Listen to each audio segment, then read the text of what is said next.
ఆ నాయలు అయితే ఇప్పటిదాకా పత్తలేరు. ఇవన్నీ విషయాలు మా పేరెంట్స్ మిత్రులందరూ చెప్తా ఉంటే, లేదు మనం ఊర్లలో అలాగే బతికినాం కదా, తండాలలో మనం అలాగే ఉన్నాం కదా, తండాలలో మీరందరూ బాత్రూమ్లు కలిగే ఉంటున్నారా, ఐరన్ బట్టలు వేసుకుంటున్నారా అని వారు ఈ విధంగా మాట్లాడుతా ఉన్నారు. అంటే ఇది మేము గిరిజనులమని చెప్పి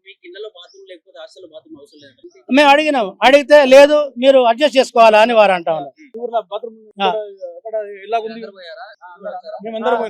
ఈ విధంగా వారు దేనికి దానికి సర్దుముఖం చేస్తా ఉన్నారు. నేను గౌరవ చైర్పర్సన్ గారికి ఒకటి అన్నా, వాళ్ళ దగ్గర ఇంతమంది గవర్నమెంట్ ఇంతమందిని ఇచ్చిన తర్వాత మరి ఎంతమందికి మీరు మస్టర్ రోల్ ని మీరు రాస్తా ఉన్నారు? 4 వాచ్మెన్లు కావాలా? 4 వాచ్మెన్లకు మస్టర్ రోల్స్ మీకు ఉంటే మీరు మీ ముందు మాకందరికి చూపించమని చెప్పండి. తర్వాత 7 కేర్ టేకర్లు ఉన్నారని చెప్పేసి గవర్నమెంట్ ఇచ్చింది కదా, ఆ 7 కేర్ టేకర్లకు అపాయింట్మెంట్ లెటర్స్ ఇచ్చారా?